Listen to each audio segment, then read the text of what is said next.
What's up, everybody? It's Ivan with Trouts Fly Fishing, back with a forecast for August 3rd. Apologize for the delay. Things are going on. We got a lot of things going on at the new shop. Some construction, some areas being finished, and that's pretty exciting. So stay tuned to the blog for more updates about that. For now, we're going to talk about late summer fishing. It is August. We're going to see some low water some places. We're also seeing some bumps, especially along the South Platte. I mean, some change in tactics, but for the most part, we're looking at hoppers, hopper droppers, tricos, streamers, and then some big water bugs on the South Platte when you get these bumps and flows. So without further ado, bugs, flows, and weather. All right, let's get to the bugs. Picked out a couple bugs. I think I picked out 8. A shorter list, less work for me. It's always good. I'm gonna start with streamers. I don't know if I've mentioned this, but August is a great time to throw streamers. As the browns start to put on some weight pre-spawn, you'll start to see them get a little bit feistier in August, especially chasing down bigger meals. So we picked the Swim Coach from Charlie Craven. I'm not going to see this, I'll just put a picture up, but Charlie Craven just came out with the Swim Coach. The thing I love about it, flash. Like flash, big fan of flash. This is in the brown and yellow variety, so it looks like a baby brown trout, something that you might want to get away from you if you're a bigger, meaner brown trout. So pick that. Good option, sinking line for sure. And then, as I mentioned, you have some bigger flows on the South Platte. So they bumped they bumped below Cheeseman, and they actually bumped 11 Mile and Dreamstream as well. I don't think the Dreamstream and 11 Mile are going to remain bumped for that long, but I might be wrong. I do know that Cheeseman is going to be, below Cheeseman is going to be pretty elevated for some time. So that's a good thing. We'll get to that in the flows, but for bigger water, big tan worm. And then I picked a Radiant mini leech. This is the black with the orange head. It's a jigged fly. And then anytime you get bigger flows on the South Platte, it becomes scud season. This is the hunchback scud in olive. Those are really good options for the South Platte. You can also throw those on any river, but when you get the bigger flows, crane flies, stone flies, also something worthwhile throwing as well. For hopper dropper season, we've talked about chubbies, talked about hippie stompers, morning woods, and the like. I picked another classic. This is a purple Amy's Ant. Big ups to old Jack Dennis for this classic. Floats really well. Has foam, so it's going to last you quite some time. You can throw some heavier bugs off of that. Don't forget about caddis. So obviously, with hopper dropper season, you can throw hare's ears, the hare's ear variants, pheasant tails, the like. Big zebra midges are a good option, especially on the Colorado this time of year. Another thing to consider is caddis. Caddis are still going to be around into the fall, so I picked a bars uncased caddis as a good option. You can throw that on freestones and tailwaters alike.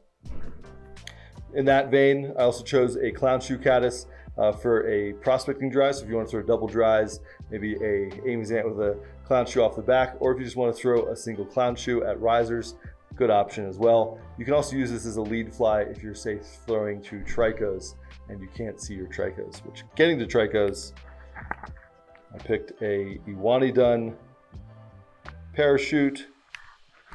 Very difficult to see. It's the size 22, so you're not even gonna be able to pick it up. But Iwani Dun parachute, black, has this extended body. Really good option for tricos, especially during the spinner fall. So from 9 to 11 typically. And then finally for the nymphs, obviously midges, blue wing olives, always in play, but a little black RS2 emerger do a good job of imitating a emerging trico. You can also put this in the film, but for the most part I would fish it below as a nymph and on a double or triple nymph break. So there we go, that's the bugs. Let's get to the flows.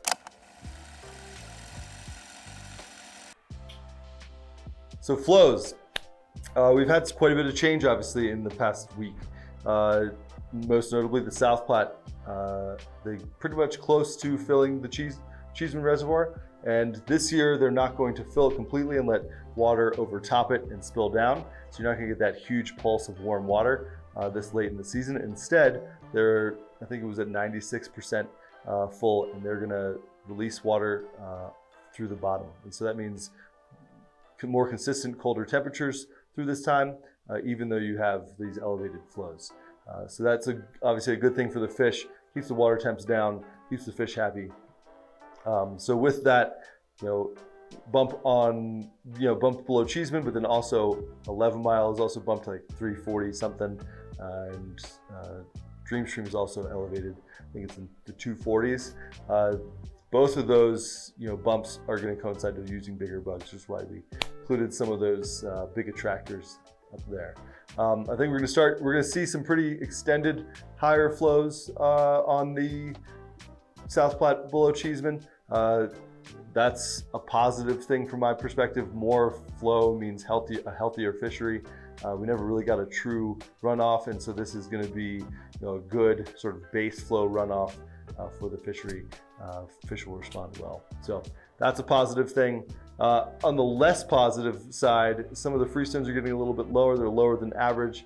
The weather hasn't been as hot as it was in July, but it's obviously not a great thing to have super low flows. So the Eagle, the Arkansas, both below average. The Colorado Kremling is actually a little bit above average, but still something to keep in mind this time of year. This is, even on an average year, you're still going to see lower flows. And so making sure you're getting out early, you're getting off the water early, especially if it's hot, making sure you're checking the water temps to make sure hasn't hit 67. We'll put up the graphic that Katrina made showing sort of where you're good, where you're not as good, and then where you should probably stop. So 67 is really that cutoff. So that's the flows. Shouldn't see a ton of change with the freestones unless you get big rain events, but those aren't in the forecast. And then the tailwaters, as I mentioned, I think we're going to see some drops on 11 Mile and Dreamstream, but I believe it's going to stay pretty consistent on the Blue Cheeseman. So there's the flows. Let's talk weather. All right, weather. So as we always do, we check Vail and Deckers / Sedalia for our sort of weather spots to give us an idea of what's going to go on in the next 10 days. And we're not seeing the terribly high temperatures that we saw in July, which is nice, but we're still seeing late summer temps. So Deckers, you had highs in the mid to upper 80s, then lows in the 50s. And then Vail, for the most part, it's going to remain pretty steady. You have highs in the lower 80s, upper 70s, and then lows in the upper 40s, which is actually a little bit lower than you'd see, or lower than we have been seeing. So obviously, combine that with the lower flows, especially on the freestones. You want to be mindful of the water temp, as I mentioned, but that's not a terrible amount of change happening. So we're sort of in a pretty consistent holding pattern with weather, it appears, over the next 10 days. So that means fishing should be pretty consistent. That was weather. It's late summer. We have slightly lower lower air temps, pretty consistent weather, tricos, hoppers, hopper droppers, streamers, and then the consistent midges and blue wings. Also want to note, we've had a lot of updates in the shop. The new shop's up and running, but we're still sort of finishing it up. When we moved over to the new shop, we didn't bring a ton of patterns with us. Didn't really want to have to move all those different flies, put them in new bins. We just got a huge shipment from Umpqua, so our bins are full and ready for you to come pick apart. So, check out the new shop, 1025 Zunai Street. It's basically 25 and 8th or 8th and 25.